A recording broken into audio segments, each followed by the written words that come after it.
Cumprimento todos os senhores e senhoras vereadores, jornalistas, funcionários municipais e quem nos está a ver. Sr. Presidente, eu vou começar só por responder aqui a algumas das intervenções feitas, nomeadamente a senhora vereadora Regina Bento, quando fala na questão do pavilhão gimnodesportivo da Escola de Ceira, dizer que, mais uma vez, isso até foi falado na última Assembleia Municipal, na página 351 da Carta Educativa, está lá bem explícito: beneficiação geral do edifício e espaços exteriores, construção de espaços cobertos para a prática desportiva, incluindo a renovação integral dos equipamentos desportivos. E esta intervenção está orçamentada em cerca de 1.750.000 euros. Está prevista ser feita em 2026. Senhora vereadora, tal como sabe também e tem conhecimento disso, a verdade é que grande parte do parque escolar municipal estava a precisar de obras de fundo. E quando eu digo obras de fundo, não estou a referir-me só à construção de um pavilhão, estou a falar em escolas onde chove lá dentro. E, portanto, mas é óbvio que estamos atentos e sabemos e temos consciência que a escola de segundo e terceiro ciclo de Ceira necessita, efetivamente, de um espaço exterior coberto para a prática desportiva, daí estar na Carta Educativa que os senhores se abstiveram na votação. Em relação à senhora vereadora Rosa Cruz, é o dia do estudante, diria que é o dia da nossa matéria-prima enquanto professoras, mas efetivamente é um dia bom. Quando fala, efetivamente, a senhora vereadora tem toda a razão, quando fala na questão que a educação não são só as quatro paredes e as melhores condições, mas também são. Nos últimos 8 anos em que esteve o Partido Socialista à frente da Câmara Municipal de Coimbra, a verdade é que o Parque Municipal Escolar foi bastante negligenciado. Falar na questão da ação social escolar tem toda a razão e vem sempre para aprovação na reunião de Câmara, que os senhores também aprovam. Em relação ao apoio psicológico que fala, isto continua a ser uma competência do Ministério da Educação. É óbvio que nós, Câmara, também podemos auxiliar e ajudar, mas não esquecer que o Ministério da Educação também não pode ser completamente negligente em relação à matéria da educação. Fala no incentivo à cultura e fala muito bem, e eu gostava de referir aqui o projeto 1000 Pássaros, onde levamos a arte aos jardins de infância, as crianças em ação, o programa intergeracional cultural com o teatrão, o projeto co-exploratório para todos os alunos e alunas do ensino público e privado em Coimbra, através do projeto Ciência Viva na Cidade. Falou também no desporto escolar. Foi este ano, 14 e 15 de fevereiro, que Coimbra recebeu a final nacional do corta-mato escolar, e também falar nas férias escolares e no projeto cuja Câmara Municipal, o município, eu diria que apadrinhou e acarinhou o projeto TUMO. Portanto, nós pela educação estamos a fazer mais do que, e gostávamos ainda de fazer mais do que reabilitar edifícios, estamos efetivamente também a trabalhar na questão dos projetos educativos. São sempre alvo de melhoria, como é óbvio, e portanto estamos sempre abertos a sugestões. Agora, que estamos a trabalhar nestas duas vertentes, estamos. Sr. Presidente, se me dá licença, então hoje a minha intervenção debruça-se sobre o relatório do NEPISA, que vem aqui a conhecimento de 2024.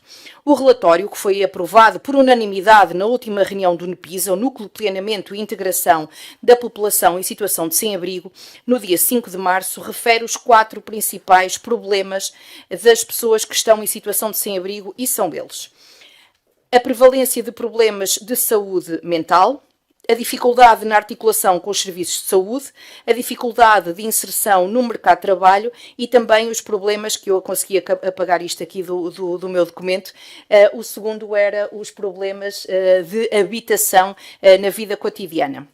Portanto, saúde mental, habitação, articulação com a saúde e a dificuldade de inserção no mercado de trabalho.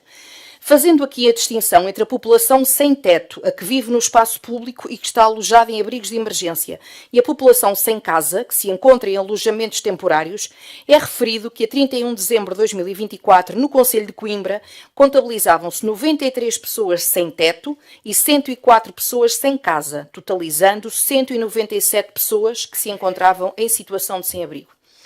Das 93 pessoas que se encontram em situação de sem-abrigo e sem teto, 32 compõem agregados familiares de etnia cigana que se encontram em carrinhas, sobretudo no Planalto do Ingote.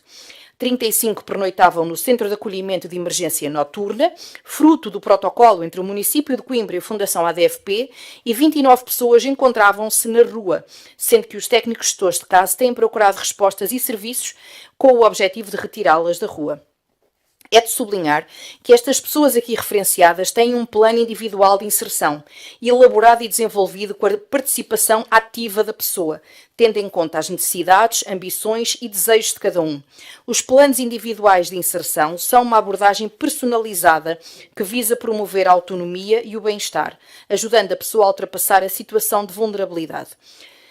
Das 104 pessoas que se encontravam em situação de sem-abrigo e sem casa, 30 pernoitavam na Casa-Abrigo Padre Américo, da Venerável Ordem Terceira de São Francisco, 28 no equipamento O Farol da Cáritas Diocesana de Coimbra, 25 no CAIS da Associação Integrar, 12 nos apartamentos partilhados do Casa e 9 nos apartamentos partilhados da Associação Integrar.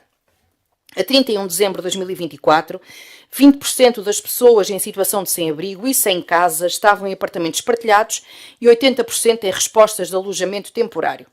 Das 97 pessoas que se encontravam em situação de sem-abrigo e sem teto, 72% são homens e 28% mulheres, enquanto que das 104 pessoas em situação de sem-abrigo e sem casa, 91% homens e 9% mulheres. Sublinho que dos apartamentos partilhados sob gestão do Casa, um deles, com capacidade para 4 pessoas, é direcionado unicamente para mulheres. Maioritariamente, a população em situação de sem-abrigo no Concelho de Coimbra tem entre 45 e 64 anos e contabilizam 7 menores que pernoitam com as famílias nas carrinhas no Planalto do Ingote. Em relação a estes agregados que pernoitam nestas carrinhas, refira-se que se encontram com pedido de habitação e se encontram inseridos na lista, estando em 10º, 11º e 43º lugares. 2 dos agregados estão indicados para tipologia T1 e um para tipologia T3. Esta é uma situação que nos preocupa e que estamos a acompanhar, mas que infelizmente ainda não foi possível dar resposta. 87% das pessoas que estavam nesta condição eram de nacionalidade portuguesa e 8% provenientes de países da CPLP.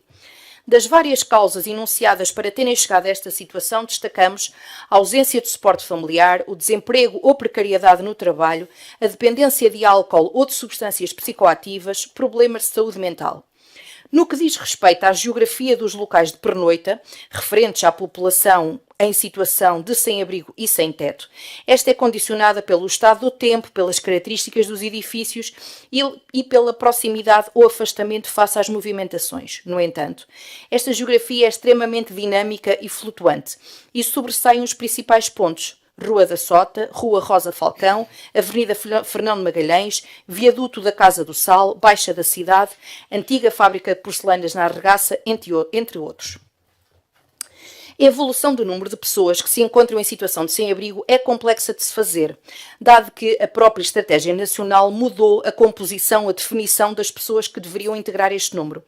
Em 2019, Coimbra registrou uma variação positiva de 116,5%, passando de 200 em 2018 para 433 em 2019, dado que, nesta altura, foram contabilizadas as pessoas que estavam em quartos. Senhora Vereadora, eu chamar-lhe uma variação negativa, mas... Não, neste caso é uma variação positiva porque o número subiu muito. Claro que é negativo, isso é negativo. É negativo. Negativa na perspectiva social. É muito negativo na perspectiva social, mas nesta altura, e portanto, efetivamente, este valor é flagrante, não é? Portanto, aumentou mais do que o dobro. Porquê? Porque aqui foram contabilizadas as pessoas que estavam em quartos e que os quartos eram pagos com o rendimento social de inserção. Entre 2021 e 2022 registrou-se um aumento de 57,1%, passando de 154 para 242, dado que a ENIPS, a Estratégia Nacional, contabiliza com população sem casa a que se encontra acolhida em alojamentos pagos na totalidade pela Segurança Social.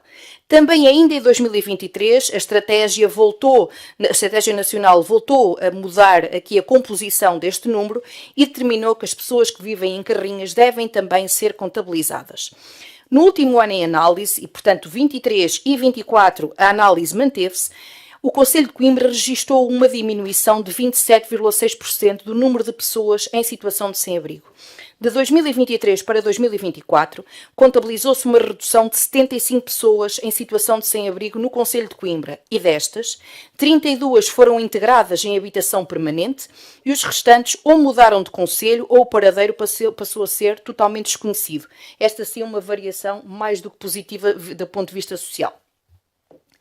De facto, o Núcleo de Planeamento e Intervenção junto da população que se encontra em situação de sem-abrigo, que foi protocolado em 2022 e desde aí junta as 18 entidades que trabalham diretamente com estas pessoas, e foram estas entidades que contribuíram para este relatório e para estes números, reúne e articula entre si várias respostas, como equipas de rua, alojamentos de emergência temporário e transitório, alimentação, e eu aqui sublinhava que foram servidas cerca de 22.300 refeições e reforços no CRESC em 2024, higiene, vestuário, apoio psicológico e também o Fundo Municipal de Emergência para pessoas em situação de sem-abrigo.